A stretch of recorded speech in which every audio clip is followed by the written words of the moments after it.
Përgatitjet për maturën shtetërore ndodhen në fazën përfundimtare me stresin e natyrshëm që sjell ky provim. Nxënësit dhe mësimdhënësit janë të përgatitur që gjithçka të shkojë sipas planit. Përgatitjet e fundit po bëhen edhe në shkollën e mesme Zeflush Marku në Shkup. Drejtori i kësaj shkolle, Arben Mehmeti, siguroi se organizimi është në nivelin e duhur dhe se nxënësit bashkë me mësimdhënësit janë të përgatitur për të kaluar me sukses këtë fazë të rëndësishme të arsimit të mesëm. Për këtë vit shkollor, në shkollën tonë Zeflush Marku Shkup do të testohen 450 maturant, ku në gjuhën shqipe do të nënshtrohen me datë 31 maj. Pastaj me 11 qershor do të nënshtrohen provimit në gjuhë angleze, ku provimet interne do të kenë pas 15 qershorit. Sikur vjet, edhe këtë vit matura do të mbahet në sallë sportive dhe në hallin e shkollës.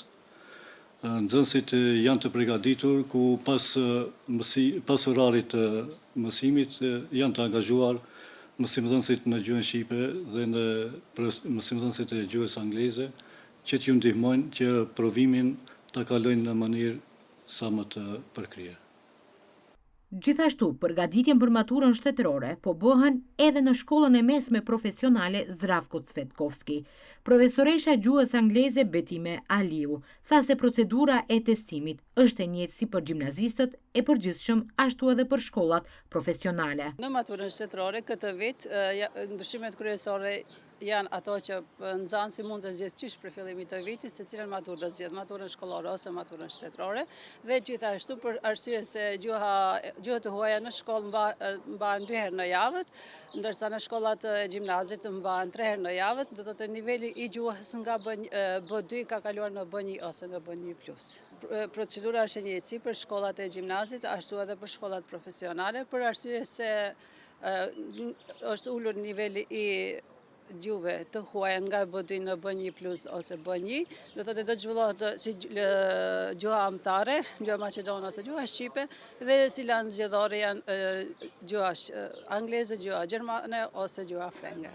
Këtë vit do të ketë ndryshime, nuk do të qenë më në hapësira të vogla për arsye të transparencës, do të mbahen në sallat sportive ose në korridoret e shkollave.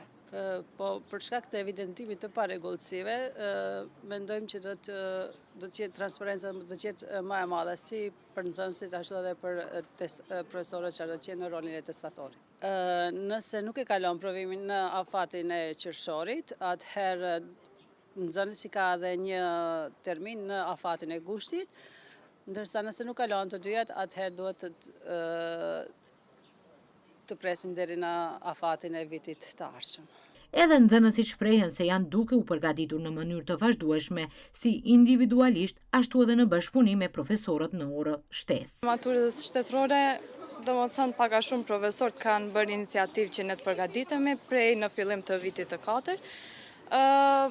Kemi diskutuar për materialin prej vitit parë deri në vitin e fundit, sidomos edhe këto testet praktikale që i kanë ofruar vetë shteti. Mund të them që ka qenë pak një sfidë, se domethënë ajo memoria e vitit parë ka qenë pak problematike të rikthehet, mirë po gjithsesi ka qenë paqësore të them. Tu dëgjuat se 90% e nxënësve këtu kemi zgjedhur gjuhët, kemi pas më shumë problem aspektin e gramatikës, sepse shumë ka norma, shumë ka rregulla, edhe disa duhet të mbahen përmend, disa duhet të shohen më shumë. Gjithsesi ka qenë mesatar, do të kisha thënë. Sistemi ta ndryshoj pak materialin për ne që jemi në shkolla profesionale, ta përshtat me materialin që mësojmë gjatë viteve, sepse ata që janë në gjimnaz e kanë kurrikulën e ndryshme nga ne që mësojmë në shkolla profesionale. Edhe kisha dashur që ta adaptojnë pak me neve. Domethënë ka cilësi të ndryshme, edhe nuk mundemi gjithë të testohemi për të njëjtën gjë. Prandaj edhe jemi ndarë nëpër shkolla profesionale, sepse dim se ku takojmë ne. Profesorët na kanë ndihmuar shumë gjatë përgatitjeve për maturën shtetërore.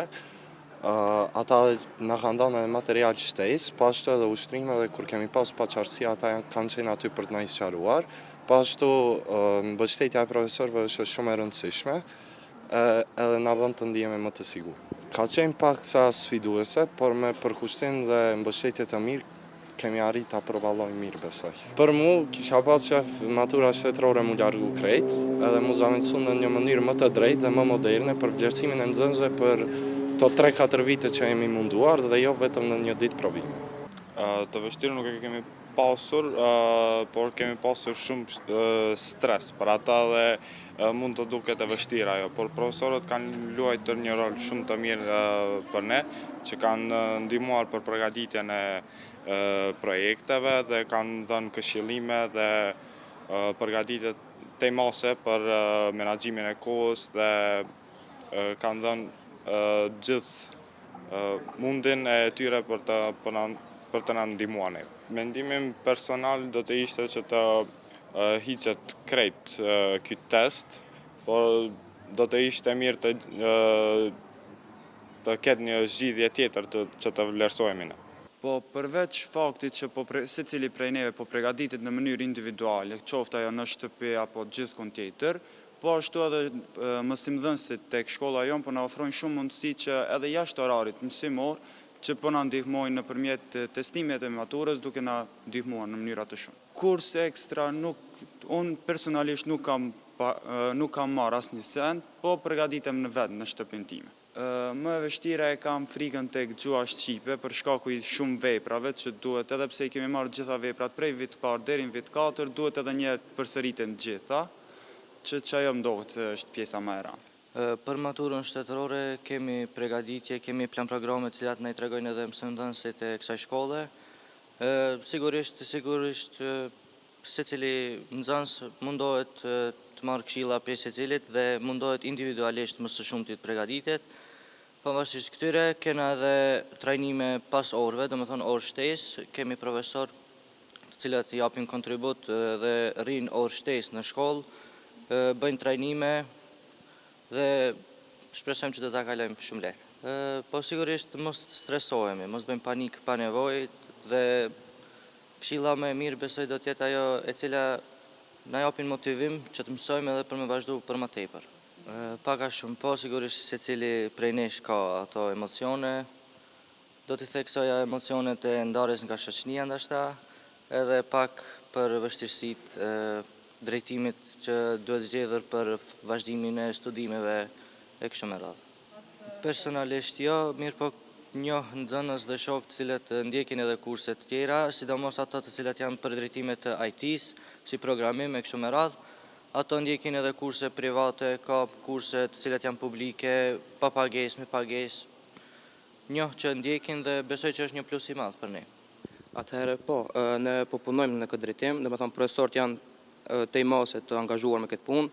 Mbajmë edhe orë shtesë, domethënë pas mësimit që është orari mësimor, me profesorë të lëndëve të ndryshme, domethënë, gjuhë shqipe konkretisht edhe angleze.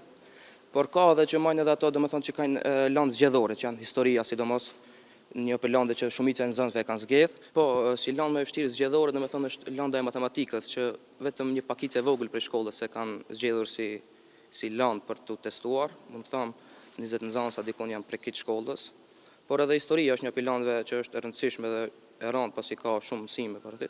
Por profesorët punojnë në këtë drejtim, domethënë trajnimet e posaçme bëhet edhe pas orëve të mësimit. Profesorët na ndihmojnë shumë për përgatitjen e maturës, ato jo vetëm se na japin çka të mësojmë, por gjithashtu edhe na japin këshilla se si të menaxhojmë kohën gjatë testit, si të përgatitemi më mirë. Ato gjithashtu edhe na japin si teste praktike për ushtrime. Ato gjithmonë janë të gatshëm për neve të na ndihmojnë për ndonjë paqartësi. Nxënësit shprehen optimist dhe të vendosur për të kaluar me sukses provimet e maturës, që të mund të realizojnë ambicjet e tyre për të vazhduar shkollimin e lartë.